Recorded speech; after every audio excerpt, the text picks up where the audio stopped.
Uma coisa que é importante acerca dessa questão do vestibular é que se você está bem preparado para o Enem, você, sem sombra de dúvidas, com conteúdo teórico, né? Fora, é claro, a familiarização com a forma de abordagem específica de cada um daquele vestibular, você vai conseguir fazer a prova da Unicamp, da FUVEST, da Unesp, qualquer outra, né? Com os vestibulares militares tem uma especificidade um pouco maior, né? Tem matérias que não são contempladas, mas para os vestibulares tradicionais, né, de medicina, se você se preparou bem, se teve boas aulas, uma bagagem teórica adequada para o Enem, você vai conseguir fazer FUVEST, vai conseguir fazer Unicamp, vai conseguir fazer qualquer outra prova.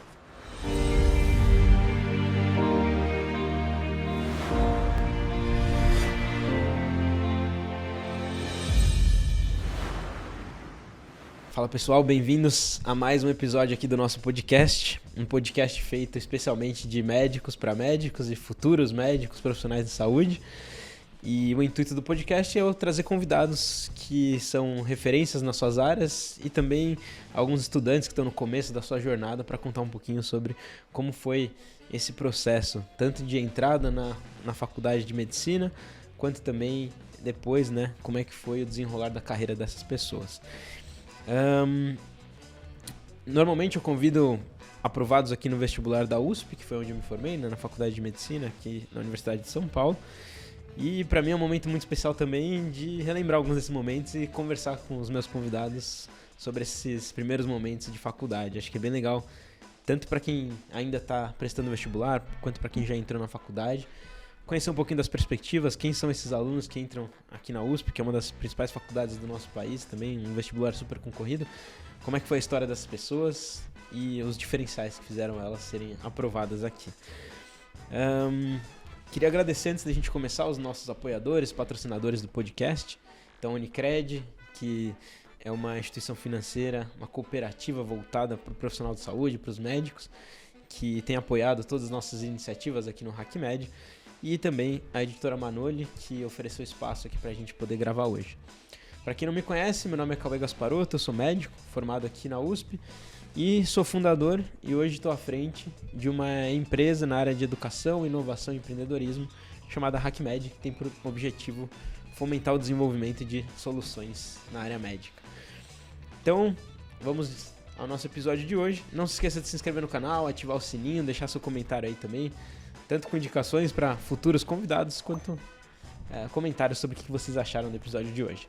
E hoje eu tô aqui com o Vitor Lara, ele que é segundanista aqui na Faculdade de Medicina, da turma 110. Para quem não sabe, né, aqui na USP a gente tem uma turma entrando a cada ano, então a gente já tá aí na turma 111, vai começar a turma 112 ano que vem. E o Vitor já tá aí no segundo ano, entrou aqui em 2022, direto de Belo Horizonte, e ele vai contar um pouquinho pra gente quem ele é, o que ele faz atualmente, de onde que ele veio, contar um pouquinho da história dele antes de entrar aqui na Faculdade de Medicina. Vitor, obrigado por aceitar o convite e passo a palavra aí para você se apresentar pro pessoal. Perfeito, muito obrigado, Cauê, pela introdução, né? Eu gosto muito dessa oportunidade que você cria aqui com o HackMed, sempre presente em vários momentos da faculdade, e é muito legal, né? Acho que ocupa um lugar bem importante na nossa formação. Bom, meu nome é Vitor Lara, eu sou estudante do segundo ano da Faculdade de Medicina aqui da USP, da turma 110. Eu sou mineiro, eu vim pra cá em 2022, né, como eu falei. Antes eu estudava na UFMG, no Colégio Técnico de lá, que é uma escola pública que eu fiz o curso de análises clínicas, ou patologia clínica, como chamava antigamente. E aí, eu acabei fazendo meu cursinho no terceiro ano do ensino médio, junto com o estágio, que também era obrigatório a ser feito na faculdade, na colégio, para eu me formar, né? Eu queria muito entrar aqui na USP, né? Sempre tinha como esse objetivo principal, e eu acabei conseguindo entrar aqui na USP, eu passei em primeiro lugar pela modalidade. Eu nem comentei, né? Foi aprovado em primeiro lugar, inclusive. Foi. Bom, mas a gente vai falar mais a fundo. Hoje você tá com quantos anos? Acho que você não comentou. Tô com 19. 19 anos. 19 anos. Aí eu entrei... É bem clichê, não diria clichê, assim, mas é bem... Porque eu passei direto do ensino médio, né, na USP e também na UFMG e na Unicamp que eu fiz, aí eu acabei escolhendo vir pra cá. Mas foi um momento, assim, apesar de ter dado certo, muito estressante, sem sombra de dúvida, né? Acho que pra todo mundo que tá nesse mundo vestibular sabe como é difícil. Queria perguntar, antes de mais nada, assim, como é que era você na escola ainda, né? Se você sempre foi aquele aluno mais nerd, que estudava bastante, sempre tirava boas notas, ou era meio... A gente já vi de tudo aqui no podcast. Já vi gente que era aquele cara que só tirava 10 na escola, e tem o cara que não era tão bom assim, mas depois teve ali algum momento que foi uma virada de chave.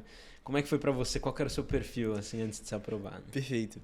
Eu desde criança, eu era bem nerd, assim, sabe? Eu sempre gostei muito. Em razão da minha convivência familiar com a minha avó, que eu sempre morei com ela e etc. E ela sempre incentivava muito a ler. E eu gostava muito dessa coisa, né? Então, no começo da minha educação, eu estudei em um colégio católico. Era o colégio católico, do qual, posteriormente, eu vou ser expulso dele no 7º ano. Caramba, foi expulso, cara? Fui expulso do colégio católico, porque eu era muito atentado. Embora eu fosse bem nerd, eu tirava umas notas altas nesse colégio. Eu era bem bagunceiro, né? Como as pessoas falavam. Porque eu acho que eu terminava as coisas lá e eu ficava fazendo bagunça na sala, uma loucura. E depois de terminar depois de sair de lá, no 8º ano eu fui para um colégio de bairro da minha cidade, né? E aí eu estudei lá o 8º e 9º ano. E eu acho que eu desenvolvi mais depois que eu fui para esse colégio, sabe? No 8º ano eu comecei a me envolver com muitas Olimpíadas, né? Acho que a primeira que eu fiz foi a OBA, que era a Olimpíada Brasileira de Astronomia e Astronáutica. E depois disso eu fiz muitas outras Olimpíadas. E foi uma coisa muito legal, assim, que eu tive a oportunidade de ter acesso e certamente me ajudou muito no meu percurso que foi se seguindo, né? E nesse ponto, de onde que veio esse interesse pelas Olimpíadas, assim? Porque eu vejo que tem bastante jovem, assim, que acaba caindo nesse mundo também das Olimpíadas, acaba tendo um desempenho legal, oportunidade para estudar fora do Brasil, ou entrar em alguma faculdade boa aqui no nosso país mesmo. Uhum. Da onde que veio esse interesse pelas Olimpíadas? Perfeito. Eu tinha um amigo que ele era um ano seguinte a mim, ele estava no 9º ano, né?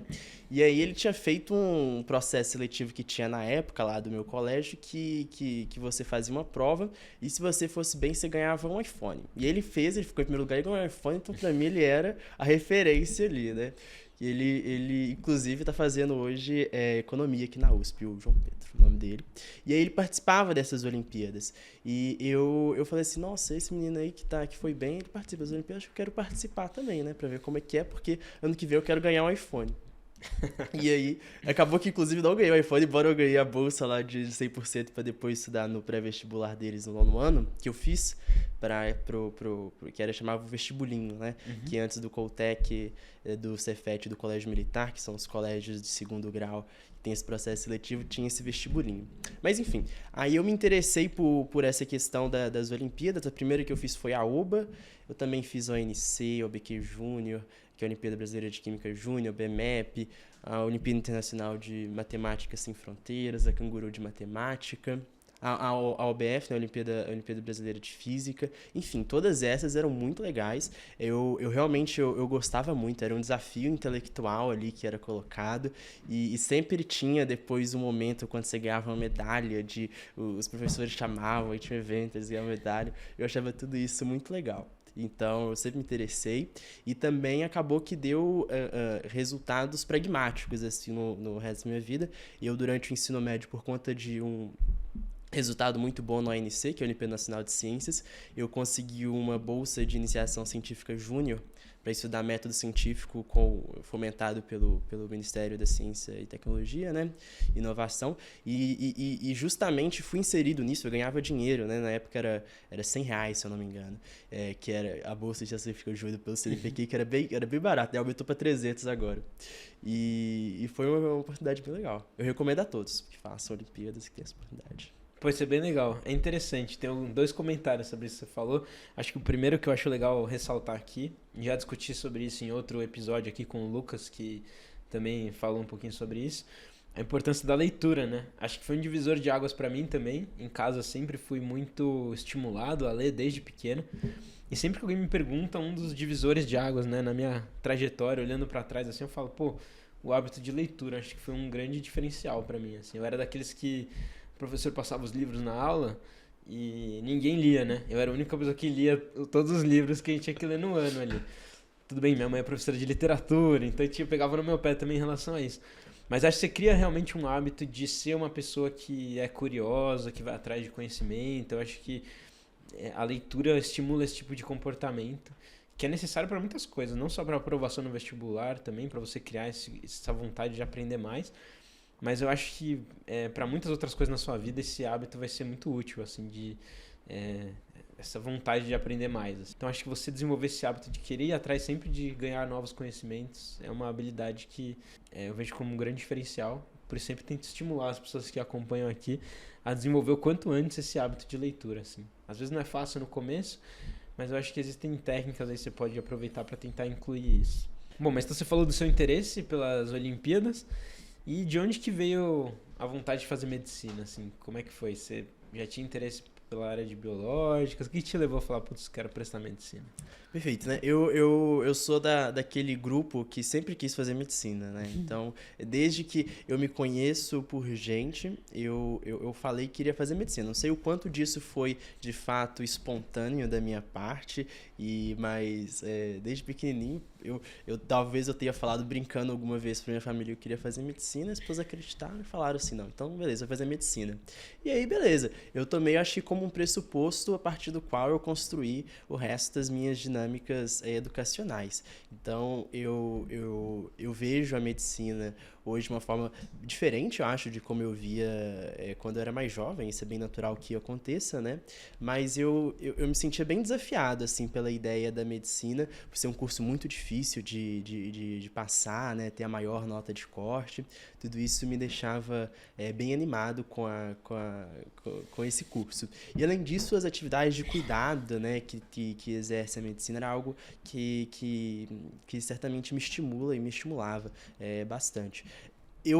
Existe a história na minha família que, aparentemente, a primeira vez que eu falei que eu queria fazer medicina foi quando a minha avó, que eu morava, que eu sempre morei com ela, né, porque eu não conheço meu pai, e a minha mãe, ela também não convivia muito com ela.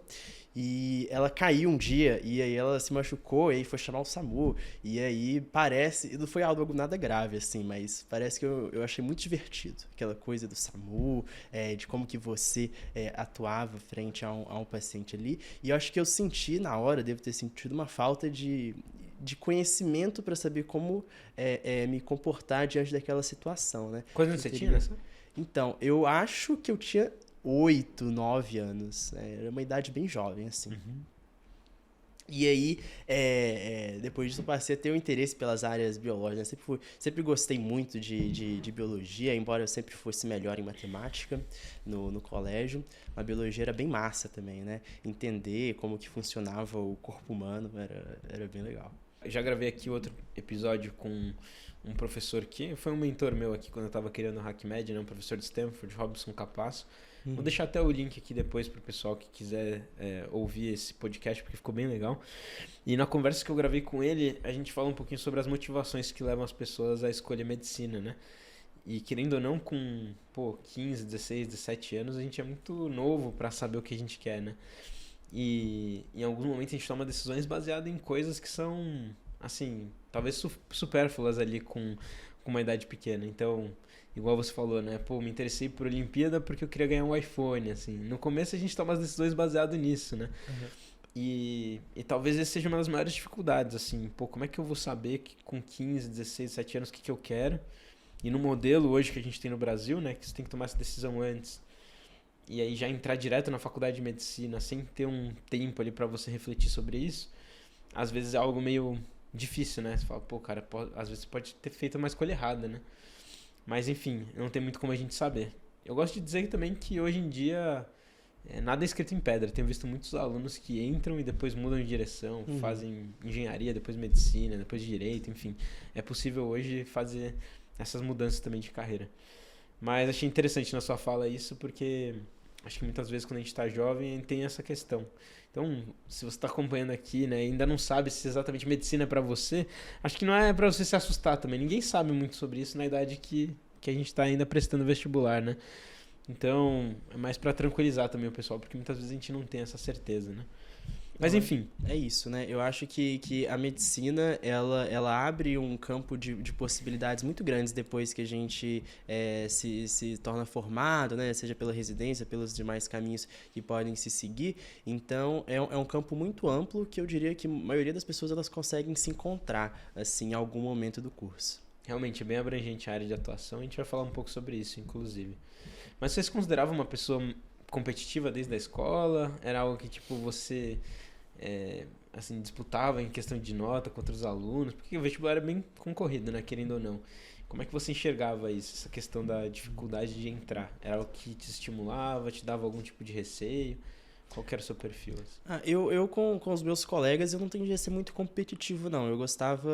Eu era bem palestrinha, assim. Eu gostava bastante de ensinar para eles as matérias. E era bem legal que, como eu ia bem, eles vinham muito até mim, pediam para resolver alguma questão. Na época do vestibulinho, era bem isso. Eu lembro que eu ia várias vezes no quadro fazer alguma questão. E era o que me estimulava bastante, né? E eu acho que construir o conhecimento, estar apto a ensinar uma pessoa aquilo que você aprendeu é a prova maior de que você domina aquilo, né? Então, era muito útil, assim, até para o meu próprio estudo, essa possibilidade de compartilhar com meus colegas aqueles conhecimentos que eu aprendi. E não algo competitivo. Eu vejo que no vestibular, algumas pessoas, elas tendem a se isolar de algum modo, assim, pela uma ideia de que aquele seu colega, ele tá ali, é um competidor direto seu e que ele vai tomar a sua vaga. Eu entendo um pouco dessa lógica que leva a esse comportamento, mas ela é meio errada, assim, né? Eu acho que não beneficia muito as relações sociais nesse ambiente que já é previamente tóxico, né? E anima, acirra os ânimos, não sei. Eu não gosto muito disso. Embora aqui em São Paulo, e quando eu fiquei sabendo disso, eu achei até muito estranho, né? As pessoas, alguns cursinhos aqui, eles divulgam os rankings das notas pros alunos. E separam também turmas, né? Quem tem a nota mais alta vai para uma turma de maior classificação, assim, uma coisa do tipo. Eu achei bem estranho, né? Em BH não é assim. Não, esse é um ponto importante. Eu acho que, inclusive, quando você ensina, você reforça o seu aprendizado, né? Então, um dos melhores jeitos de você continuar ali, como posso dizer assim, sedimentando o conhecimento, é ensinando outras pessoas. Acho que eu sempre fiz isso também, desde o ensino médio, e sempre me ajudou também a reforçar e a ser melhor, assim, melhorar, inclusive, dentro das disciplinas que eu ajudava as outras pessoas. Então, compartilho muito dessa visão. E aqui em São Paulo, realmente, esse ambiente é bem tóxico de cursinho. Tem várias pessoas que ficam nessa de, pô, não vou ajudar aquele cara porque essa questão pode fazer diferença para ele entrar e eu não. Assim. Mas eu também não acho que isso é o que faz a diferença. Assim. Na verdade, quem mais se prejudica é quem tem esse tipo de comportamento, na minha visão. Assim. Sem dúvidas. Inclusive, passei com muitos amigos que estudavam juntos comigo lá no cursinho. A gente sempre compartilhava, discutia. E é legal depois, quando você entra junto com eles, ver que o caminho deu certo para todo mundo, assim. Então, acho que é muito mais compartilhar do que competir. Bom, então você decidiu por medicina, já tinha essa visão, chegou no ensino médio, estava fazendo escola técnica? Isso. Aí eu sou técnico em análises clínicas ou patologia clínica. É um técnico também da área da saúde, né? E essa escola é pública? Ela é pública. Lá em BH? Isso. E aí você faz um vestibular para entrar lá? Isso, exatamente. Difícil entrar? É bem difícil. No meu ano, acho que foi 60 candidatos vaga, então é uma quantidade bem alta, tanto que tem todo esse vestibular, né? É realmente bem parecido com o Enem e tem muitos concorrentes, né? E para o colégio militar também, que é um colégio tido como excelência lá. E eu acabei fazendo a prova pros 3, né? Eu passei... curiosamente também em primeiro lugar no Cefet, em segundo no Colégio Militar e no Coltec, que é o colégio técnico da FMG onde estudei. E aí lá eu fiz muita coisa, foi muito divertido, assim, porque... Mas você entrou em qual? Eu entrei no da FMG, o Coltec. Coltec chama. Muito bom. Que é uma escola pública vinculada à faculdade. Federal, Exatamente. Fica lá dentro, fica do lado da engenharia fica entre a engenharia e a química, fica lá o Coltec. E a gente transicionava entre esses ambientes universitários, era muito legal, né? Tanto que o meu estágio foi na Faculdade de Medicina da FMG, foi com o professor Eduardo Antônio, Dudu, né, que a gente chamava ele, que ele que desenvolveu, né, foi um dos desenvolvedores da Leishtek, uma vacina, se não me engano é a única vacina para leishmaniose canina que é usada aqui, que é usada no Brasil. E aí eu fiz meu estágio lá, em leishmanioses, tentando descobrir essa parte ela é legal também, porque eu gostava. Fazer o diagnóstico de leishmaniose, eles eram feitos por ELISA, né, que é um teste imunoenzimático colorimétrico, que faz uma reação lá que depois pode ser lida no espectrofotômetro, cujo proteína de sensibilização da placa é o SLA, que é basicamente a leishmania batida, né? Eu lembro que você pegava, eu até fiz já bastante SLA, você colocava esqueci o nome da máquina, mas aí você batia e você colocava na placa de ELISA para sensibilizar. Só que isso reduzia muito a especificidade dos testes. A gente tinha muita reação cruzada com outras protozooses, como por exemplo Chagas, né? Então o anticorpo que era reagente ali acabava por induzir também uma reação. A gente tentava então buscar uma proteína mais específica que poderia ser usada para sensibilização e foi muito divertido fazer isso. Pô, isso é legal, porque você já começa a ganhar uma bagagem, até os termos que você tem utilizado, para o pessoal que não está muito familiarizado, a gente usa muito hoje, principalmente na parte de bioestatística, né? E para quem trabalha com pesquisa, acaba usando bastante, né? Essa terminologia de especificidade, sensibilidade, de testes, né? Usar isso aqui é bem interessante. E você desenvolve isso antes do própria entrada na faculdade, acho que já é um grande divisor, assim. E é legal que na própria... Principalmente no exterior, assim, eu vejo muitas faculdades nos Estados Unidos valorizando muito essa parte extracurricular. Isso eu achei bem legal, porque você acaba ganhando uma bagagem que muitos alunos não têm muito contato antes de entrar na faculdade. Assim. Não, é muito massa. Eu recomendo assim, pra mim todo mundo devia fazer um colégio nesse mesmo esquema, colégio integral, que você fica o tempo inteiro lá na universidade desenvolvendo várias das coisas que você acha conveniente pra você naquele momento, né? Eu me envolvi muito com o Grêmio da época, né? Montei da faculdade? Do Coltec. Do Coltec. A nossa chapa chamava Edson Luiz, que era basicamente uma simulação da faculdade. Era vida e faculdade. Entendi. Legal. Era muito divertido.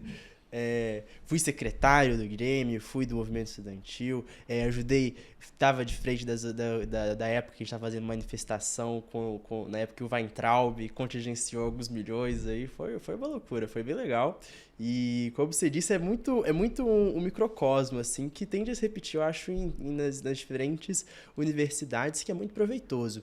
E fora as atividades sociais também, né? Que falta um pouco aqui na USP, eu acho que até por uma questão de tamanho mesmo, a FMG ela é bem menor do que a USP em termos de tamanho mesmo, né? Então você não consegue ir a pé, por exemplo, de um instituto para o outro no campus Butantã. Pelo menos eu não consigo, eu sou cansado, eu vou ficar andando lá, é muito difícil. Na FMG é tudo um grudadinho do outro, tem os matos. Então, por exemplo, a gente tinha um lugar que a gente chamava de Nárnia, que era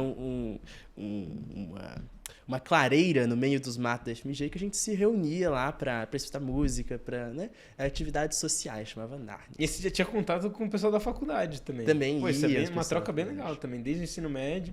Como que eles viam a escola, assim? O pessoal eles viam a gente como baderneiro, não. Baderneiro, A gente entrava no ciclo lá do ônibus lá que circulava da faculdade, gritando, falando alto. Era uma loucura. A gente era bem baderneiro. Pô, entendi, cara, que legal.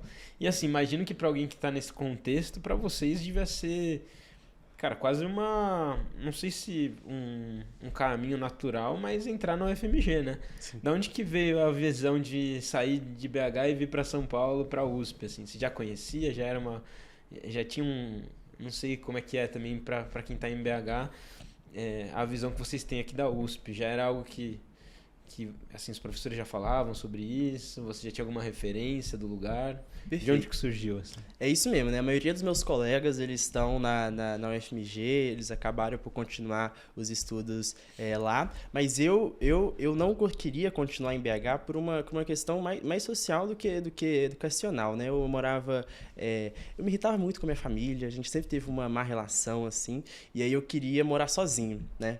E acho que isso é importante também para o indivíduo, né? Você consegue consegui morar sozinho, etc.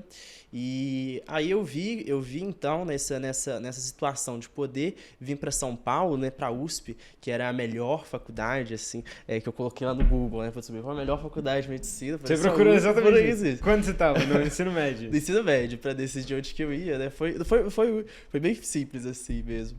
E aí falaram que a USP era melhor, então vamos para essa, né? E aí ter essa oportunidade de estar aqui em São Paulo, morar sozinho, ter mais autonomia, independência, é muito legal, né? E depois a gente pode até falar um pouco mais sobre isso, né? Sobre as políticas de permanência da faculdade, como que é essa vinda para São Paulo, mas essa escolha foi baseada mais nisso mesmo. Então, assim, você jogou no Google, viu lá que a USP estava no ranking em primeiro lugar, você falou, vou mirar nessa daqui. Você estava em que ano nesse momento? Você lembra? Acho que quando eu escolhi a USP foi, tipo, durante a pandemia, então 2020. Devia estar no segundo ano. É, tipo isso. E aí, até então, você nunca tinha se preparado para a USP, ou já tinha feito alguma FUVEST e tal? Não. Eu inclusive... Isso, na verdade, é uma coisa que não é pra repetir, eu acho, né? Mas a primeira vez que eu fui fazer questões de segunda fase foi quando eu já tinha sido aprovado pra ela, né? Então, só depois de ter feito a primeira fase e receber a aprovação que eu falei assim, não, tá bom, vamos estudar aí pra segunda fase da FUVEST. Não recomendo fazer isso, né? Eu acho que vale a pena fazer algumas questões antes.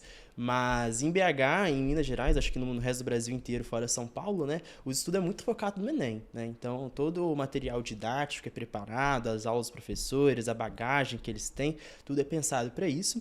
Eu fiz Enem no primeiro, segundo e no terceiro ano. E certamente o que tinha mais familiaridade ali. Mas acabou, né? Como eu falei, a vida é dessas, eu acabei vindo para cá pela FUVEST. E aí, se eu me preparava especificamente para a USP. Aí depois que do segundo ano, eu quero passar na USP, então fiz todos os meus estudos do vestibular pensando nisso, né? Aí eu fui pensar na FUVEST a partir do segundo ano do ensino médio e também nos pesos que eram distribuídos, né, pro Enem, que é peso 4 em ciências da natureza, peso 3 para matemática e peso 2 para as demais matérias. Para quem quer medicina, isso? Para quem quer medicina, da Pinheiros. Das outras é diferente. Entendi. Mas aí então, eu imagino que a sua escola não preparava para a FUVEST. Estava mais focada no Enem. A minha escola, na verdade, não preparava para nada. Entendi. Minha escola... mais para desenvolvimento essa coisa geral, pessoal, assim. Que eu acho bem bom, assim. Não, com certeza, assim. Eu acho que é fundamental, porque eu discordo muito de algumas escolas de ensino médio que tendem a virar quase um cursinho, né? Faz os 3 anos de ensino médio como se fosse um cursinho. Porque, pra passar no Enem, porque é isso que vende, né? Coloca o ranking, né? A escola em primeiro lugar porque tem mais aprovados e tal. Mas concordo 100%. Tem todo um lado humano que a gente tem que desenvolver no jovem que é muito maior do que passar numa prova. Né? Assim. E nessa idade tão boa, né? Que é dos 15 aos 17 anos, ficar vivendo a vida num ambiente de cursinho, não sei se é o mais legal. Então já vamos falar disso porque é um tema que eu gosto muito e tem uma autora que eu sou fã, Angela Duckworth, não sei se você já ouviu falar dela. Ela tem um TED Talk bem famoso, inclusive eu deixo a recomendação, vou deixar aqui nos links também, que ela fala sobre o conceito de garra, que ela escreveu depois de estudar um bom tempo sobre... Ela estudava pessoas que tiveram alto rendimento em alguns determinados contextos. Ela começou estudando alunos que... prestavam aquelas campeonatos de soletração nos Estados Unidos, que eram milhares, e aí sempre tinha alguns que chegavam lá nas finais, e ela começou a estudar que diferenciava os alunos que chegavam nos níveis mais altos, assim. E depois ela também estudou alunos que passavam num vestibular super concorrido lá, e permaneciam na universidade, enquanto que alguns alunos desistiam de continuar. E ela criou esse conceito de garra, assim, que é um conceito que basicamente é a visão de que... Era uma época também em que a gente tinha muita visão de que as pessoas que eram mais inteligentes, né, que eram mais bem dotadas, elas tinham mais sucesso. Então ela trouxe uma visão diferente, que na verdade esse conceito que ela criou, ele prevalecia em relação inclusive a QI e outras métricas que às vezes a gente usa para ver que a pessoa tem sucesso ou não, enfim. E eu achei interessante porque, inclusive ela tem um livro que chama Garra, que ela fala um pouco sobre isso, e esse TED Talk ela também explica alguns conceitos. Mas quando ela estava desenvolvendo essa teoria, ela trouxe uma ideia que eu acho muito legal justamente sobre isso, que é quando a gente está nessas primeiras fases da nossa vida, mais importante, e ela fala disso porque isso é um dos pontos importantes para você desenvolver a sua garra. Ela fala que é possível desenvolver esse atributo. Mas para você poder desenvolver a sua garra, o primeiro passo é descobrir algo que te interessa. Então, se você entra numa escola que é focada simplesmente em passar numa prova, você perde toda a oportunidade que você tem quando você é jovem de descobrir o seu interesse. Que é justamente o que ela fala da importância de você colocar seu filho ou uma criança para desenvolver atividades extracurriculares desde cedo. Esporte, música, dança, o que for.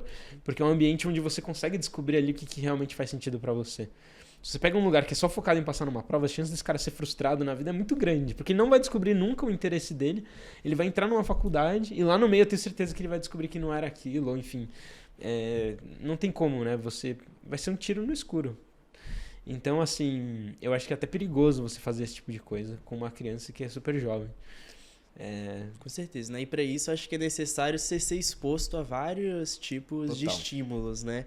E certamente o meu colégio do ensino médio ele serviu muito para isso, né? Eu lembro também, eu fiz parte de um grupo de debates competitivo, inclusive participei de um torneio aqui na USP, o chamado USP Schools, foi bem legal, assim, e eu gosto muito dessa parte de debate competitivo, de como que a gente estrutura uma lógica argumentativa, e foi uma das coisas que eu acho que me foram mostradas ali por essa experiência. Tem outra autora também que é muito famosa fala sobre isso, que é o Ken Robinson. Ele é super referência na área de educação.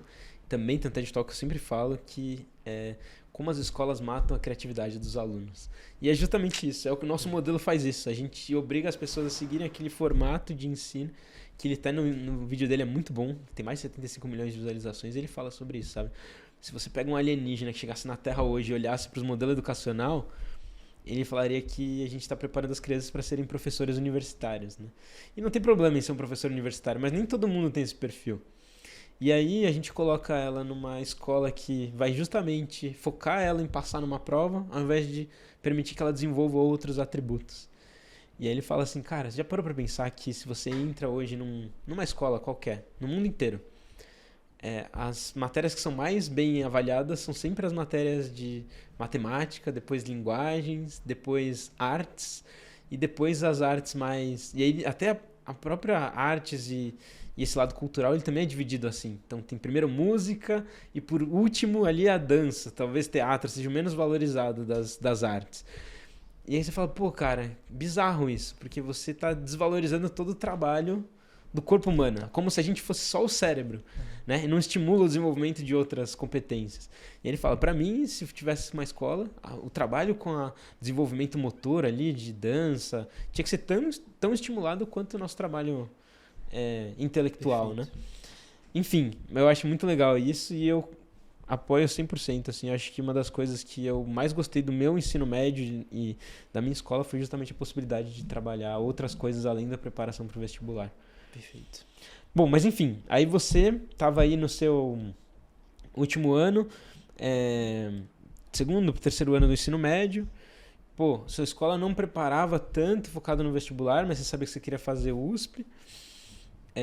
Além disso, você estava fazendo um técnico, que eu imagino que tinha que fazer algum TCC, o trabalho, tinha que fazer uma monografia, alguma coisa assim, tinha que entregar? Tinha que fazer o estágio, tinha que fazer o relatório do estágio. Então, eu imagino que tinha uma série de atribuições que tinha que fazer, fora as atividades extracurriculares que já se envolvia.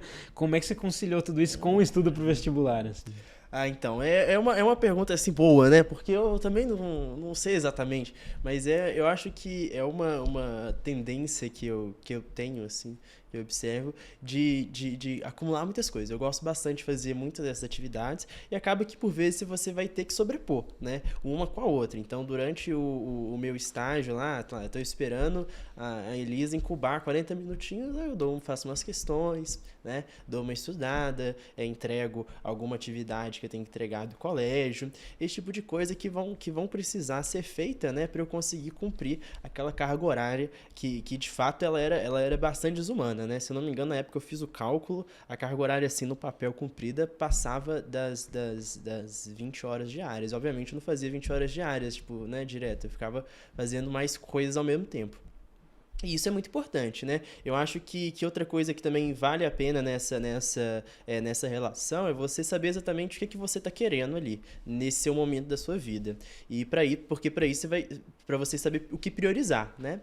E nesse momento, o que eu estava querendo com mais intensidade ali era a aprovação, logo no terceiro ano. que eu queria, né, ir embora logo de BH, vim aqui para São Paulo, e isso era um foco maior que eu tinha ali, eu conseguia priorizar aquela atividade perante as demais. Então, assim, eu não fui o melhor aluno do meu colégio no terceiro ano, né? Eu não fui o maior desempenho que eu podia ter. Que tirou as melhores notas. Isso é um ponto Foi. super importante. E isso a gente fala até na faculdade Com depois. certeza, né? Porque eu tava focando mais no cursinho, tava dando Teve um que abrir gás mão de uma maior. coisa pra escolher outra que fazia mais sentido pra você na época. Perfeito. Né? Abri mão de muita coisa social. Na época eu namorava também, eu terminei o namoro pra estudar, né? Terminei tipo em março do ano de 2021. Então, assim, são várias coisas que acabam que a gente tem que abrir mão pra priorizar o que você quer mais naquele momento. E aí você estudava nesses momentos, chegou a fazer algum cursinho online, preparatório? Como é que foi essa preparação pro vestibular? No terceiro ano? É. No terceiro ano eu fazia cursinho presencial.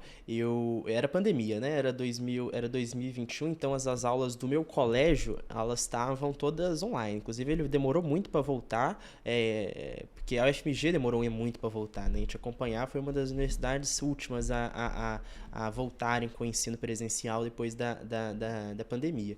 Então eu ficava com muitas atividades online, e isso facilitava bastante essa sobreposição que eu falei com você. Então eu ia pro cursinho, que eu acordava bem cedinho, assim. O cursinho estava presencial. O cursinho era presencial. A escola estava online. Era assim. Porque o cursinho era privado, né? Era coisa mais fácil. E aí o cursinho é até interessante, né? Um cursinho bem famoso de Belo Horizonte, eu consegui, e é bem caro inclusive também, mas eu consegui uma bolsa lá de 100%, porque eu fiz uma prova, e eu também tinha feito o Enem no anterior, e eu tinha tirado mais de 800, então eles me deram me deram a bolsa lá, né? Me deram o material, inclusive, porque nenhum material eu conseguiria pagar, eu sou pobre, e isso foi bem importante. E aí os professores lá eram muito bons, era uma metodologia que ajudou muito durante a minha preparação. Eu ficava lá a maior parte do tempo e... Era integral o cursinho, não? Era integral. Cara, Começava, então você fazia mas quase aí eu junto matava com a as aulas escola. de tarde. Porque como eu tinha que ir pro estágio durante... Qual que era os meses? Eu acho que foi tipo de abril a setembro, uma coisa assim que foi meu estágio. Aí eu tinha que ir à tarde pro estágio, mas era pertinho, porque era só descer o morro lá. E aí a faculdade de medicina da FMG é no centro, é que nem aqui em São Paulo mesmo, a medicina separada do campus geral da FMG, porque o campus geral da FMG é na Pampulha, que ficaria mais difícil de eu fazer isso, provavelmente impossível, né? Foi bom meu estágio ser perto. Uhum. E aí dá pra eu ir a pé e conciliar todas essas atividades. Então eu fiz o cursinho presencial durante um ano todo, extensivo, né? Que eles chamam. E esse é um ponto interessante, porque acredito que se você fosse seguir ali 100% as regras da escola e do curso, seria inviável de fazer isso. Meio que você teve que criar sua própria lei ali e saber, pô, tudo bem, essa é a minha prioridade, eu vou ter que dar um jeito de encaixar isso aqui. Isso, né? Você tem autonomia ali para criar o que vai encaixar de forma específica na sua jornada educacional, que ela é muito exclusiva, né? Assim, então a gente fala aqui da minha experiência pessoal, né? Mas isso nem de longe é o parâmetro ou como que deve ser feito por todas as pessoas, porque cada um vai ter uma circunstância específica lá que vai moldar como que você vai fazer isso. E é importante, como você disse, né? Você conhecer que você tem autonomia acerca da forma como você estuda para decidir, né, como que ela vai ocorrer. Eu acho que esse é também um ponto que eu tenho uma certa crítica ao nosso modelo educacional, porque a gente tira um pouco da autonomia dos alunos na maior parte das vezes, assim, e na maior parte das escolas também. Provavelmente alguns professores seus ali ficariam bem ofendidos de você, enfim, perder uma aula deles para assistir uma aula do cursinho. Mas porque assim, eles não entendem que aquilo era a prioridade para você também. Eu acho que às vezes a gente tem essa visão de achar que a gente sabe o que é melhor para o aluno, assim. E a gente tira um pouco a autonomia dele também de pensar com a própria cabeça no sentido de, pô, cara, eu não sei se esse formato que tá aqui é o que faz mais sentido. No seu caso, fazia muito sentido você ir pro cursinho porque você tinha um objetivo muito claro na sua cabeça.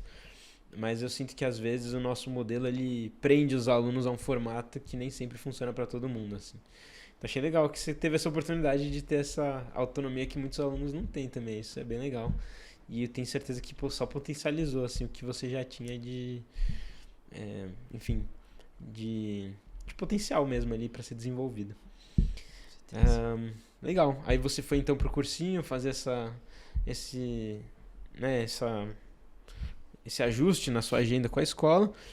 E no cursinho, o foco lá era a FUVEST, não? Não, era Enem também, né? Igual eu disse, BH, todos os cursinhos, eles acabam que focam muito mais no Enem do que na FUVEST. Até, assim, tinha as questões impressas no livro didático, elas eram do Enem. Aí, se você quisesse as que eram da FUVEST, da Unesp, da Unicamp, você tinha um QR Code que você lia e só tinha o e-book, né? Ou seja, sequer impresso era o material que seria usado para essas provas. Mas assim, uma coisa que é importante acerca dessa questão do vestibular é que se você está bem preparado para o Enem, você, sem sombra de dúvidas, com conteúdo teórico, né? Fora, é claro, a familiarização com a forma de abordagem específica de cada um daquele vestibular, você vai conseguir fazer a prova da Unicamp, da FUVEST, da Unesp, qualquer outra, né? Com os vestibulares militares tem uma especificidade um pouco maior, né? Tem matérias que não são contempladas, mas para os vestibulares tradicionais, né, de medicina,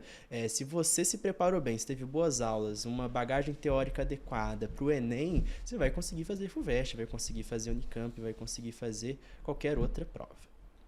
Acho que isso é um ponto importante. Óbvio que a diferença depois é exatamente isso que você comentou, né? É entender qual que é a maneira que cada vestibular cobra determinada matéria, porque acaba variando. Então também acho importante, inclusive, fazer provas antigas. E você chegou a fazer muita prova da FUVEST? Era como você estudava ou teve algum outro jeito, assim? Como era o seu modelo de estudo, assim, para o vestibular? O meu estudo no terceiro ano, né, eu já tinha uma bagagem teórica bem legal, assim, porque no segundo eu tinha feito um cursinho online, no segundo ano, que eu tava, pandemia, né, você não tá fazendo nada em casa, eu fui ver umas aulas do cursinho online, e aí, então eu já tinha, em teoria, terminado toda a matéria do ensino médio, aí eu fui pro cursinho. E aí, chegando lá, tinha muitas aulas que acabava que não era necessário, assim, que eu visse, né? Por exemplo, vou ver a aula de matemática de função do primeiro grau. Tá, eu entendo que é uma matéria muito importante, né? Mas ver uma aula teórica de 2 horas não era uma coisa que eu achava que iria me ajudar muito. Então eu dedicava muito esse tempo dentro da aula para resolver algumas questões.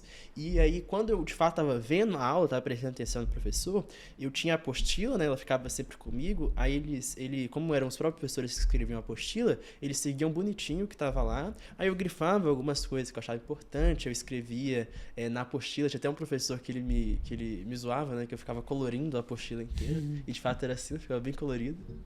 E depois desse consumo teórico, ia fazer bastante questão, né? Fazer uma seleção de questões é muito importante. É importante que o aluno, né, nessa momento de realização dessas questões, ele saiba de onde está vindo a questão, até fazer uma análise crítica de como está sendo apresentada aquela questão específica, né?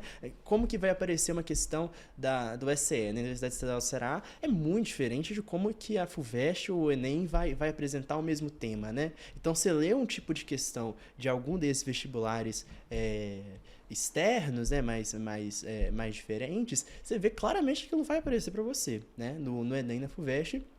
E aí você não precisa ficar ali se lamentando e querendo estudar uma coisa. Eu vou estudar aqui todas as conformações geométricas moleculares com 7 nuvens. Não precisa disso, né? Você precisa pro Enem e pro FUVEST. Então você é importante ter essa análise crítica de onde está vindo a sua questão. E, é claro, também fazia... toda semana eu fazia um simulado e uma redação, né? Eu acho que isso é uma coisa importante. Eu estava vendo antes de vir para cá a cartilha essa foi da Unicamp que fez essa pergunta para os alunos, né, que são aprovados lá, e aí 43%, talvez o número esteja errado, mas é próximo disso, 43% faziam uma redação por semana, dos que foram aprovados, e 51% faziam um simulado por semana. Então, assim, a maioria está fazendo esse esquema que eu acho que vale a pena, sim, né? Então, você alternar ali todo domingo, fazer uma prova antiga, seja da FUVEST, 90 questões, né, aplicação de 5 horas, eu acho importante. E aí você focou na primeira fase? Fez todas as provas antigas da FUVEST, primeira fase? Pô, todas eu acho que não, mas eu fiz um bocado, viu?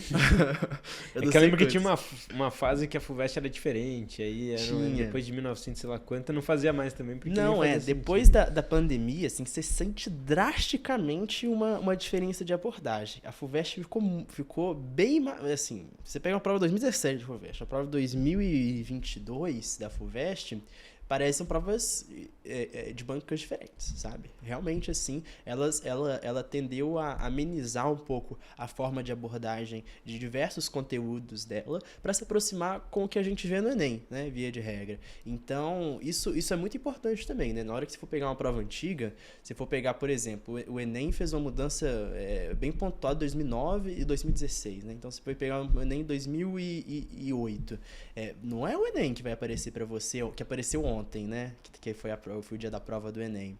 E novamente, isso é importante para você fazer uma análise crítica do que vai aparecer. Então, eu certamente preferenciava pegar as provas mais recentes, né? Dos últimos 10, 5 anos e fazia.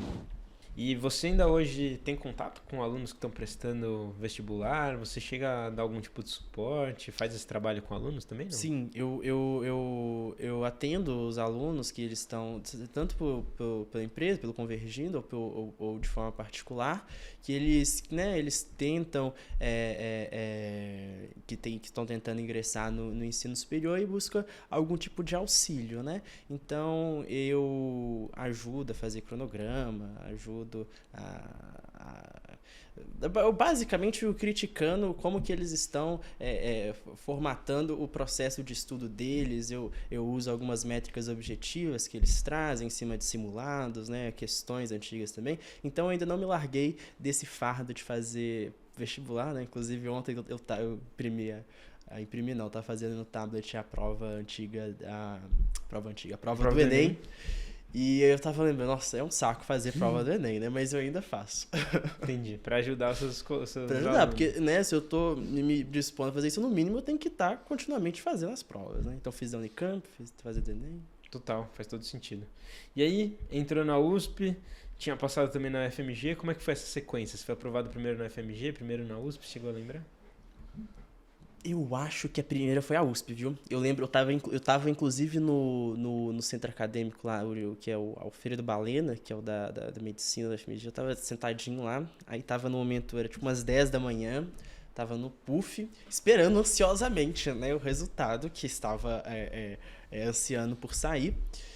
E aí foi um momento bem legal. Aí eu vi que eu tinha passado em primeiro, eu postei um tweet, aí viralizou, tipo, milhares de curtidas e vários comentários. E aí eu lembro que eu falei muitos obrigados também. Nessa uma semana eu devo ter falado, tipo, sem brincadeira, uns 1000 obrigados, né? Todo mundo falando parabéns. Muitas mensagens no direct. Você vira uma subcelebridade, assim, por algumas horas. É bem legal. Esse momento é bem legal, cara. E aí, então, passou na USP e já tinha decidido que ia vir pra cá? Sim. Ou chegou a pensar em algum momento aí a fazer o FMG? Não, era a USP mesmo. Desde o começo dos estudos eu queria vir pra USP e era só a USP mesmo, assim. Eu fiz as outras, é claro, né? Porque é importante, eu acho, fazer, mas, assim, eu não sei, eu queria só a USP. E você já tinha a ideia de que ia ser aprovado, assim? Então, eu acho que ninguém tem uma confiança plena de que você vai ser aprovado, porque senão você nem estuda, né? Você sabe que você vai ser aprovado, porque eu vou ficar gastando tempo estudando. Então, essa desconfiança e insegurança está sempre presente. Nos mais preparados aprovados, para todo mundo vai estar nesse momento de questionar um pouco se você realmente está apto, né? Porque, pô, a gente fala USP, parece, de certo modo, inalcançável, né? É uma coisa bastante idealizada e etc. Então, certamente eu não tinha uma plena convicção de que eu ia passar, mas eu tendia a confiar bastante, assim, de me esforçar, falando assim, não, vai dar certo, esse ano eu vou conseguir mesmo. Mas tinha uma de crise, assim, né? De você falar assim, nossa, eu nunca vou passar depois de receber um resultado ruim no simulado, né? Assim, meu Deus, já era, não vou conseguir mais. E já teve esses momentos aí, né? Já, nossa, muitos, várias vezes. E para isso que é importante, né? E aí eu lembro, né? Quando eu passei, a Globo, né, um repórter da Globo, do G1, na verdade, ela pediu pra eu dar uma entrevista junto com outros aprovados também. Eu lembro que eu destaquei essa relação da saúde mental, que é muito importante na época do vestibular, né? Porque, como eu disse, é um ambiente que é muito propício a esses momentos de inseguranças, crise, etc. E acaba por que muitos vestibulandos sentem isso, né? E é normal que isso acontece com muita gente. E para ajudar, você precisa ter um acompanhamento mesmo, né? Psicológico, psiquiátrico, como for necessário.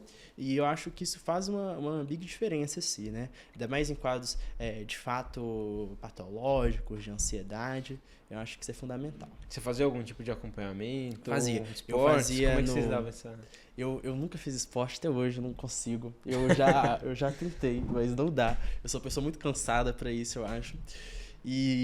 Mas você tinha algum hobby, alguma coisa que você usava, não? Pra desestressar, assim. Ou não sei, né? O que você fazia? No terceiro ano, né? Deixa eu pensar. Eu gostava muito de conversar com as pessoas. Então, eu no intervalo lá, eu ficava batendo um papo, me relacionar também com as pessoas, né? Ver o filme, tomar um açaí. Lembro que eu tive meio que um namoradinho também na época do vestibular, então isso foi bem legal. As pessoas lá eram bem divertidas. Eu lembro da Maria Desmor também, que ela era muito engraçada. Então era bem legal essa parte do convívio social. Mas você chegou a fazer alguma coisa voltada mais pra parte de saúde mental também? E aí de acompanhamento em saúde mental eu fazia nos hospitais clínicas da UFMG com a minha psiquiatra. Que inclusive veio aqui fazer, acho que foi um fellow aqui no HC da... No IPQ, né? Instituto de Psiquiatria. Exatamente. E aí ela era muito boa, né? Então ela me acompanhava, me ajudava. Eu também fazia um psicólogo que era com preço social. Isso era muito bom, né? Pra gente conseguir verbalizar aquelas suas sensações que ocorrem no vestibular. Ainda mais que eu tinha muita pressão familiar em cima de mim.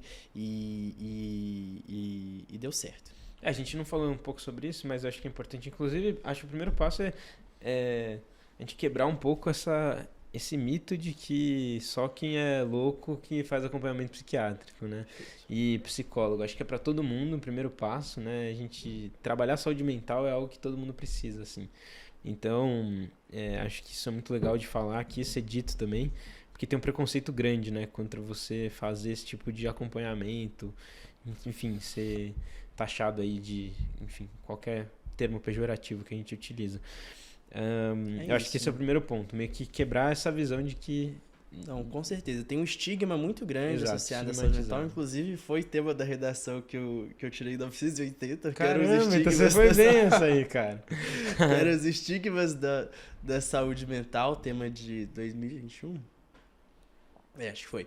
E é muito isso que você falou, né? A gente trata esses acometimentos em psiquiátricos como se fosse que você taxa todo mundo de louco, né? Quando não é verdade, né?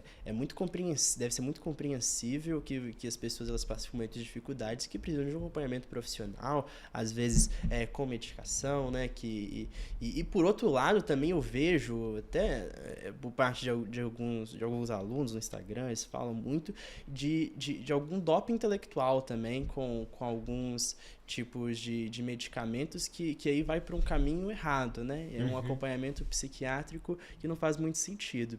E isso é um outro problema, né? Dá para discutir muito saúde mental no vestibular, tem muita coisa para falar.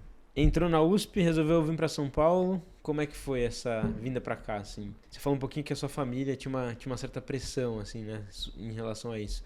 Eles chegaram a não apoiar? Como é que foi esse processo? Então, a minha família, assim, é loucura, entendeu? Eles são... É muito difícil. Porque como eu falei, eu não conheço meu pai. A minha mãe, ela não terminou a quinta série. Então, e ela também apresenta bastante vulnerabilidades sociais por vários contextos. E acabou que eu sempre fui cuidado pela minha avó, só que em 2020 ela teve Parkinson. Quer dizer, foi diagnosticada. Aí ela morreu em 2020, fez uma septicemia enfim, aí ela acabou falecendo. E aí eu fiquei, assim, pelos cuidados da minha tia. e da minha mãe em parte também, era um pouco confuso. E eu sofria bastante pressão, assim, porque era uma necessidade de que eu passasse logo de cara, né? E pouco compreensivos, assim, em vários aspectos. Então era bem desagradável. Eu não gostava muito de morar com a minha família, não. E aí eu tô gostando bastante de morar sozinho. Tá sendo uma experiência bem legal. E aí a transição aqui para São Paulo, né? Eu já tinha falado que eu ia vir para São Paulo e eu vim dependendo muito, então, portanto, né, de auxílio da faculdade para conseguir me instalar aqui, né? Porque, cara, né, morar em São Paulo, querendo ou não, você não tem família aqui, precisa encontrar lugar pra morar. Não, total. Tudo, São Paulo é muito tudo é caro, custo. né? E aí eu não tinha a menor condição, eu não tenho a menor condição de pagar moradia em Pinheiros, né? Que é onde fica a faculdade, que é muito cara. E aí eu lembro que eu olhei a isso, inclusive, antes de fazer a prova. Tipo, em abril de 2000, da época dos estudos do terceiro ano, eu já estava atento às questões de permanência estudantil aqui na USP, né? Que eu me beneficiei. E também porque eu já usava isso na UFMG, né? Na UFMG, a FUMP, que é a Fundação Mendes Pimentel, da qual era beneficiário, que eles ajudavam muito a gente nessa questão de permanência estudantil, em vários sentidos, né? E na USP é muito boa também, né? Você sabe dizer assim mais ou menos como é que funciona? Só para o pessoal que não conhece? Assim?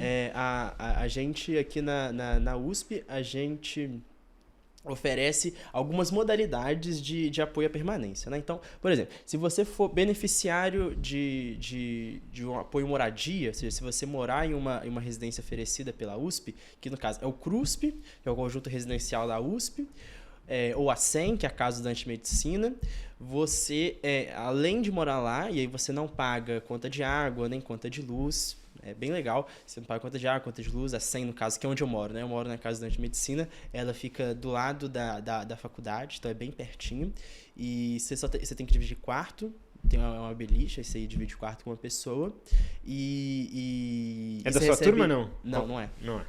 E aí você recebe mais R$300 do auxílio permanência. E ainda você pode pegar uma bolsa, né? E aí você pode pegar, por exemplo, uma bolsa PUB, que é a bolsa que é o Programa Unificado de Bolsas, né, da USP, que aí se divide em 3 subprojetos, os projetos de pesquisa, projeto de ensino, projeto de cultura e extensão. E aí são R$700 cada uma dessas bolsas. Pode pegar uma bolsa de iniciação científica do CNPq, que agora estava R$400 de iniciação científica, foi para 700, né? Não aumentava desde 2012. Que era muito difícil, então foi para 700, aumentou. Ou você pode, por exemplo, receber a bolsa final, que é uma bolsa que é a bolsa que chama Auxílio Financeiro aos Alunos, né? Da Faculdade de Medicina, e aí são R$700. E aí só uma coisa, você pode pegar, no caso, um auxílio e uma bolsa, né? Não pode pegar, por exemplo, eu vou pegar a bolsa final, quer dizer, eu posso pegar, por exemplo, a bolsa de iniciação científica da FAPESP, uma bolsa de iniciação científica da CNPq. Não é acumulativo, você só pode escolher uma. Exatamente. Você pode fazer projetos cumulativos, mas não pode, né, acumular as bolsas. Então, basicamente, você vai ter direito a R$300 da faculdade, mais até R$700 de alguma dessas bolsas. Basicamente, seria isso para complementar a renda.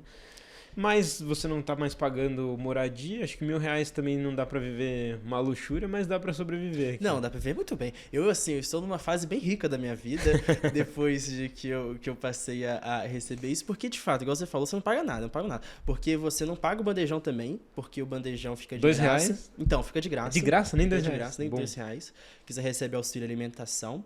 E aí sobra o dinheiro para você fazer o que você quiser, né? Então transporte não precisa, basicamente, você mora do lado da faculdade, até usa para ir para outras regiões, mas exatamente. Aqui em Pinheiros tem tudo também, né? Acho que você não deve gastar tanto com transporte. E é R$2,20 que a gente recebe a meia, né?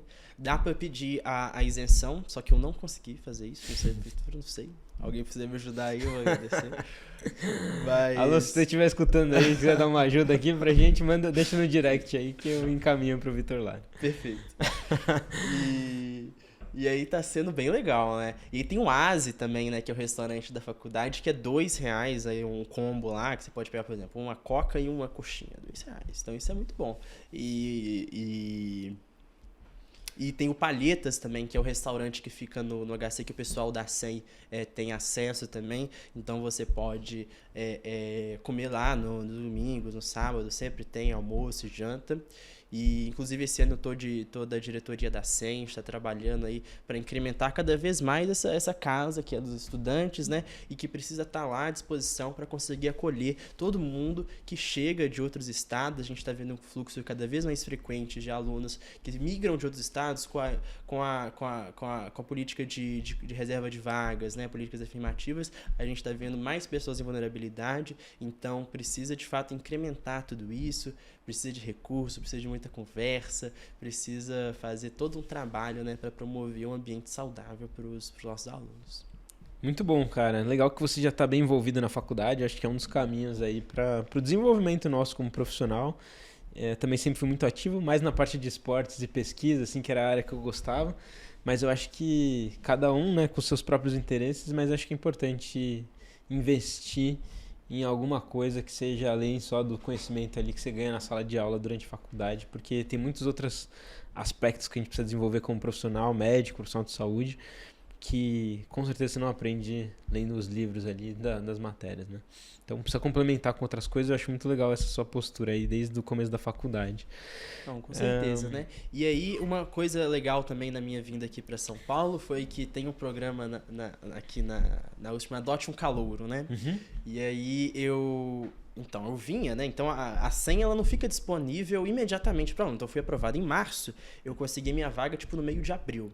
Então ficou mais ou menos 1 mês e meio aí de período de latência, né? Então o que você vai fazer nesse período? Onde você vai morar? Aí tem o tal do Adote um Calouro, que alguns veteranos eles se juntam para oferecer alguma moradia para os alunos. Aí no caso eu fiquei morando, era para ficar uma semana com o Thales, o que virou presidente do CAOC atualmente, um grande amigo, né? E ele era pra ficar uma semana e acabou ficando um mês com ele, coitado.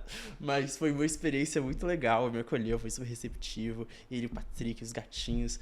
Fiquei com o Dani também, que tá morando agora na SEM. Então foi um ambiente bastante acolhedor nesse sentido. Isso na é legal, experiência. principalmente hoje em dia que tá tão em alta essa questão da trote na universidade. Eu acho que a USP foi... para mim, desde que eu entrei na faculdade, acho que a gente sempre me senti muito bem acolhido pelos veteranos. Eu acho que é uma cultura que deveria ser mais estabelecida em outras faculdades, assim, porque eu acho que faz bem essa questão de ficar dando trote em calor. Acho que já passou da hora da gente mudar isso daí, não faz sentido nenhum, assim. Eu acho que esse papel da faculdade abre portas, oferecer esse auxílio, principalmente para quem precisa mais, assim, faz toda a diferença para os alunos, né? Então, eu acho que é uma outra vantagem que eu vejo aqui na USP. E valeu a pena, assim, sair de Minas? Você tá satisfeito, tá feliz com a faculdade? Como é que esses primeiros anos aí, como é que tá? Tô muito feliz, valeu a pena sair de Minas. Eu acho que a Faculdade de Medicina da USP, ela cumpre um papel, assim, de fato, de muita excelência em várias áreas que ela se dedica, né? Então, lembro, inclusive, da aula do começo, da abertura do ano letivo com o professor Milton. Muito boa essa aula. Dele falando o que faz, né, a USP ser a melhor faculdade da América Latina. Aí, são as aulas, são a infraestrutura, são os professores, são a pesquisa, enfim. Acho que tudo isso faz parte do processo, né, que de fato a torna a melhor, mas a principal são as oportunidades, né, que vão ser abertas ali logo que você entra, para aqueles que buscam também, né? Então, assim, eu acho que é necessário uma certa proatividade para alcançar determinadas coisas, mas a USP torna isso muito possível, né? Assim, se você quiser estudar praticamente, acho que até tiraria o praticamente, qualquer coisa que você quiser na área da medicina vai ter... E até fora, eu fiz curso até na engenharia quando eu estava na faculdade, Aí, então assim, é possível você se relacionar com... E eu acho que isso é o papel da universidade, tipo, conectar com pessoas de diferentes áreas, aprender com pessoas que têm diferentes visões. A USP realmente é um ambiente incrível, assim, para desenvolvimento pessoal e profissional, assim, com certeza. Oportunidades, acho. Não, e isso é coisa de diferentes visões nacional, né? Porque a gente junta aqui, é um centro concentrador de muitas mentes que estão produzindo ideias, né? E essas ideias, elas entram em conflito, em debate, isso é muito legal, né? É uma oportunidade gigantesca que a gente tem aqui de poder conversar com uma pessoa que produza, né, uma réplica sustentável acerca de uma posição, de uma ideia que pode te ajudar a se construir como pessoa também, né? Então, é uma gigantesca oportunidade principal, é uma gigantesca fator de excelência da USP, as pessoas que estão aqui, que você pode vivenciar, que você pode se relacionar com elas e promover um crescimento pessoal muito grande. Até porque essa é uma visão que eu tenho, assim, você só evolui quando você encontra alguém que pensa diferente de você e você questiona seus próprios saberes, assim. Sim. Se você é uma pessoa cabeça dura, fechada para as outras visões, você não evolui, você vai ter sempre aquela opinião fechada que você teve desde o início. Dificilmente você vai crescer, evoluir aquilo, né? Você já definiu o que você acha, que você acredita, vira até uma crença isso, né? Então acho que é importante esse convívio com pessoas diferentes e ter essa mente aberta para, talvez isso que eu sei possa não ser bem assim. Vamos questionar isso. Acho que essa visão questionadora é muito importante. Total, né? E a medicina, ela vem, o espaço da USP, ela vem criando um ambiente cada vez mais aberto, né? A gente tinha, antes da introdução das políticas de cotas, foi 2018, né? E aqui um cerceamento muito grande de quem conseguia entrar, de quem conseguia debater, de quem conseguia ter um lugar à mesa para falar, né? E ter a oportunidade agora de ver pessoas muito mais diversas, que de fato a gente tende a ser um pouco mais representativo do Brasil, isso só vai fazer com que a gente cresça cada vez mais, né? E transforme a medicina, que por muito tempo foi um estado, né, de muita exclusão social, né? Recentemente eu fico pensando assim, que tá em debate, né? Eu sou gay, né? E uma das questões que a faculdade, que a medicina de modo geral, há muito tempo, né, por muito tempo, ela foi uma ferramenta de patologização de um certo comportamento que funcionava como mecanismo principal de exclusão daquele grupo, né? E poder ter um espaço de debate aqui. Inclusive, estou vendo aquele livro ali do professor Ademir, né, que inclusive que liberou-se recentemente fazer a Liga de Medicina de Família. É um livro sensacional que a gente tende que foi negligenciado por muitos anos, né? Então a gente vai falar assim, a homossexualidade ela era prevista como comportamento patológico até os anos 90, né? Isso é a turma 77, né, da faculdade. Então é muito recente. A transexualidade é 2018. 106. Então é um processo bastante árduo, que vai demorar tempo, mas eu acho que a gente, incluído nisso, vai conseguir mudar muita coisa, discutir para melhorar. Pô, isso é bem legal. E aí, pensando nas pessoas que talvez vêm de um contexto, uma situação parecida com a sua aí, tiveram que viver esses desafios que eu acredito que muitos brasileiros, infelizmente, passam por essas dificuldades aí durante até a infância e juventude, né? Você deixa alguma mensagem para essa galera que está acompanhando aqui hoje a gente? Eu acho que a principal coisa que a pessoa que está no contexto de vulnerabilidade ela pode fazer, né, na medida que for possível, buscando alternativas para isso, fomentos e etc., é tentar se vincular a uma universidade, seja no ensino médio, seja no ensino superior, porque isso abre muitos caminhos, né? Eu acho que não dá hoje para eu não me imagino assim, né? Se eu não pudesse chegar à USP, eu não pudesse chegar na FMG, eu não sei o que mais eu poderia fazer, né? Então, a universidade é um ambiente de melhor possibilidade, assim, eu acho, de ascensão social que a gente tem educação, acesso, né? Como um meio de ascensão social. Educação, né? Então, a universidade é educação, porque é isso, né? Você sem saber, sem ter o conhecimento, eu lembro até a Carmen Lúcia, né, em uma das palestras, ela fala isso, ninguém reivindica direito que não conhece. Então, se você não tem o conhecimento como protetor daquilo que você pode exigir, daquilo que você pode reivindicar, você sempre vai ficar à mercê do que os outros vão colocar para você que lhe é cabido, né? Então, é muito importante, de fato, a educação. É bem óbvio, mas é a verdade. E o bom é que hoje em dia está acessível, né? Apesar de tudo, a gente tem muitos canais, muitos jeitos hoje que talvez no passado a gente fala aquele papel da universidade ser fechada, hoje em dia mudou, né? Com YouTube, enfim, todas as plataformas hoje que você pode ter acesso ao conhecimento, e pessoas dispostas a ajudar hoje na internet, fica até mais fácil de você ter acesso a esses conhecimentos. Óbvio que não, existe toda essa desigualdade de acesso à informação, mas acho que o nosso papel aqui justamente é mostrar esses caminhos de como facilitar para quem talvez hoje não tem esperança, né? Meio que criar um pouco, pô, cara, também é possível, esse lugar também é de vocês aqui, né? Tem que ser um ambiente ocupado por todo mundo. Acho que essa diversidade é importante para todo mundo, tanto para quem vem de cima quanto quem vem de baixo. Nesse sentido, eu acho que conhecer diferentes realidades vai tornar a gente muito melhor, assim.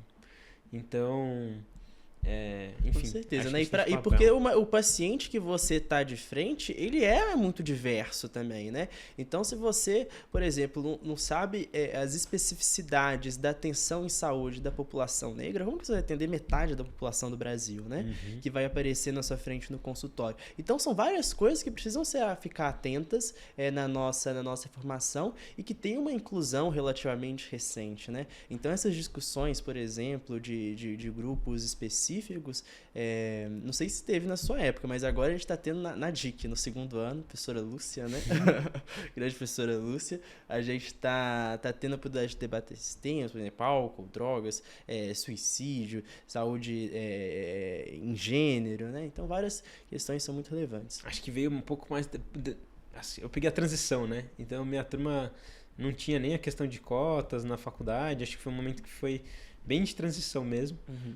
Mas bem legal ver esse movimento, assim, as discussões foram evoluindo nesse sentido. Eu acho que hoje em dia é bem mais... Vocês discutem muito mais isso do que na minha época, assim, felizmente.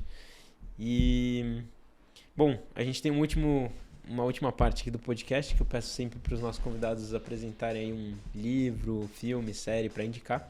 A gente chama de Hacker Conectado. Pode ter a ver com o que a gente conversou, pode não ter. Mas para quem está acompanhando a gente, que se deixaria alguma indicação? Vou dar uma de cada então, né? Um filme, um livro, uma série. Vai lá. Então, de série, a última que eu vi, e foi muito engraçada, é Kank on Earth, que é uma Philomena Kank, que é tipo uma personagem, que ela vai fazer tipo, passar por vários lugares e contar a história do mundo. Só que ela é muito engraçada. E ela entrevista vários profissionais super capacitados, tipo, professor titular de Oxford e tal, e faz perguntas muito idiotas. Então é muito engraçado, eu gosto bastante dessa série e recomendo. Mas tipo um documentário, assim, real. Tipo um documentário, Entendi. ela lá muito séria, entendeu? As perguntas muito idiotas. Beleza, da hora. E de filme. O último que eu vi foi o Carandiru, que tem uma coisa bastante teatral, né, na atuação cinematográfica, então recomendo, é bem legal. Acho que eu vi faz muito tempo esse filme. É tipo 2002, eu acho. E tem beijo gay no filme, né? O que do 2002 era bem difícil acontecer. E aí, como livro, eu recomendo um queridinho que é o Morte e Vida Severina, do João Cabral de Melo Neto. É o Alto de Natal pernambucano, e aí conta a história de um retirante nordestino saindo lá do sertão até a cidade grande. É bem legal, e é bem poético e teatral. Caiu no vestibular na sua época, esse aí? Caiu no Coltec, que era o vestibular o vestibulinho. Porque eu acho que esse Morte e Vida Severina era um que, quando eu prestei a FUVEST, ele tinha saído, eu acho, se eu não me engano. Mas eu lembro desse livro na escola. Minha mãe sempre falava desse livro. Eu acabei não lendo porque não era, mas... Acho que foi uma das primeiras peças de teatro assim, que eu vi, foi o Morte e Vida Severina. Foi sensacional. Cara, muito bom. Valeu pelo papo. A gente ficou aqui, não sei, 1 hora e pouco aqui conversando. Acho que vai ter assunto, daria pra gente conversar muito mais. Se alguém quiser entrar em contato com você, tirar alguma dúvida, até receber algum tipo de suporte seu, onde que eles te acham? Pode mandar mensagem no Instagram, né? Vitor Lara, _. Já deixa aqui, ó. Vitor Lara, _. Pode me seguir no Instagram. Adoro seguidores no Instagram. E estarei lá, sempre à disposição. Sempre respondo todo mundo. Às vezes eu demoro, porque, né, acontece, mas sempre respondo. Se identificou, então, já segue lá o perfil do Vitor. Já aproveita e deixa aqui também seu like no vídeo de hoje. Deixa seu comentário aí. E, cara, muito obrigado pela sua participação. Foi bem legal. Acho que pautas super importantes. E espero que a gente tenha outras oportunidades também de trocar ideias aí. Quem sabe mais pra frente a gente não grava mais um episódio e depois você tiver mais percorrido já toda a faculdade pra ver como é que foi essa experiência no final. E é isso, pessoal. Espero que vocês tenham gostado do vídeo de hoje. Não se esqueça aí de se inscrever no canal, ativar o sininho, deixar seu comentário. Também estamos lá no Instagram, conversando com o pessoal. E obrigado pra quem ficou até o final. A gente se vê no vídeo da próxima semana. Valeu, Vitor. Tchau. Um abração, gente. Até a próxima.